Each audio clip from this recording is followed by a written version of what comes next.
బాల్యం నుంచి కోమారంలోకి వచ్చిన పిల్లల్లో శారీరకంగానే కాదు మానసికంగానూ సమస్యల తాకిడి కాస్తంత ఎక్కువగానే ఉంటుంది. టీనేజ్లో కొంతమందిలో అంతులేని ఆత్మవిశ్వాసం కనిపిస్తే మరికొందరేమో తీరని ఆత్మనున్యతతో కుంగిపోతూ ఉంటారు. ఒంటరిగా గడిపేందుకు మొగ్గు చూపుతూ ఉంటారు. చాలినంత ఆత్మవిశ్వాసం లేకపోవడంతో చదువులు, పరీక్షల్లోనూ అంతగా రాణించలేకపోతూ ఉంటారు. అసలు టీనేజ్ పిల్లల్లో ఆత్మనున్యతకు కారణాలేంటి? దీన్నెలా పోగొట్టాలి?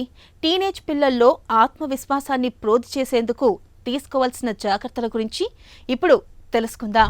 చిన్నపిల్లలుగా ఉన్నప్పుడు అండ్ అడల్ట్స్ అవ్వే ముందు ఈ మధ్యలో భాగమే టీనేజ్. అటు కంప్లీట్గా అడల్ట్స్ అవ్వరు, అలా అని చిన్నపిల్లలు కారు. సో ఈ పర్టిక్యులర్ టీనేజ్ అనే దాంట్లో చాలా స్పెసిఫిక్ ప్రాబ్లమ్స్ ఉంటాయి అండ్ ఈ ప్రాబ్లమ్స్కి చాలా స్పెసిఫిక్గా సొల్యూషన్స్ కూడా ఉంటాయి. పర్టికులర్లీ టీనేజర్స్లో ఆత్మన్యూనతకి రీజన్స్ ఏంటి అని అంటే పేరెంటింగ్ స్టైల్స్ కూడా ఉంటాయి. అంటే చిన్నప్పటి నుంచి వాళ్ళని అతిగా విమర్శించటం, పేరెంట్స్ కనుక ప్రతి చిన్నదానికి చాలా హై గోల్స్ సెట్ చేయటం, అంటే వాళ్ళ శక్తికి మించిన గోల్స్ సెట్ చేసి అవి అటైన్ అవ్వలేదని చెప్పి వాళ్ళని కాన్స్టెంట్గా క్రిటిసైజ్ చేయటం, ఇది ఒక ఇంపార్టెంట్ రీజన్.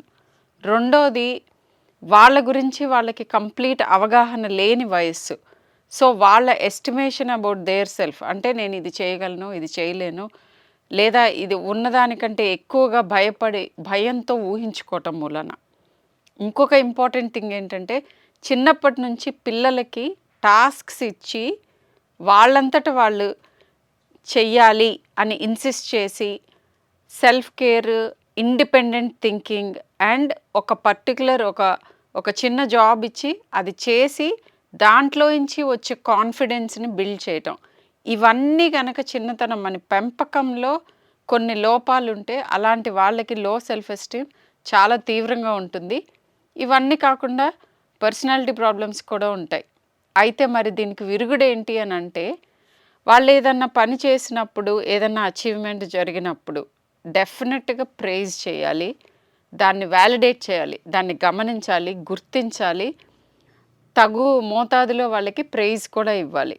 అండ్ వాళ్ళని చిన్నప్పటి నుంచి కూడా ఏజ్ రిలేటెడ్ యాక్టివిటీస్లో చిన్నగా కొద్దిగా పుష్ చేసి వాళ్ళంతట వాళ్ళు పనులు చేసుకోవటం ఎప్పుడైతే మనం ఎంకరేజ్ చేస్తామో అలాంటి వాళ్ళల్లో ఏళ్ల తరబడి మెల్లగా సెల్ఫ్ ఎస్టీమ్ బిల్డ్ అవుతుంది. ఎవరికైనా కాన్ఫిడెన్స్ ఎక్కడి నుంచి వస్తుంది? ఏదన్నా ఒక పర్టిక్యులర్ పని చేసి ఆ పనికి అప్రిసియేషన్ దొరికినప్పుడు మన కాన్ఫిడెన్స్ మెల్లమెల్లగా బిల్డ్ అవుతుంది. సో ఇదొక్కటే దానికి సొల్యూషన్.